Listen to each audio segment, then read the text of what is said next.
প্রাথমিক শিক্ষকদের কর্মবিরতি, স্বরাষ্ট্র ও শিক্ষা উপদেষ্টার পদত্যাগ দাবি।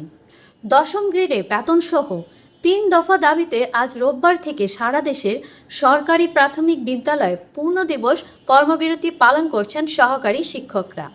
কেন্দ্রীয় শহীদ মিনারের অবস্থান নিয়ে তারা স্বরাষ্ট্র ও শিক্ষা উপদেষ্টার পদত্যাগ দাবি জানিয়েছেন। শিক্ষকরা জানান, দাবি পূরণ না হওয়া পর্যন্ত তারা রাজপথে অবস্থান কর্মসূচি চালিয়ে যাবেন। তাদের মূল দাবি, বর্তমান ১৩তম গ্রেড থেকে বেতন স্কেল উন্নীত করে দশম গ্রেডে উন্নয়ন। এর আগে শনিবার শাহবাগে কলম সমর্পণ কর্মসূচি চলাকালে পুলিশের সঙ্গে সংঘর্ষে শতাধিক শিক্ষক আহত হন। শিক্ষকরা অভিযোগ করেন, শান্তিপূর্ণ আন্দোলনে পুলিশের হামলা ছিল পরিকল্পিত।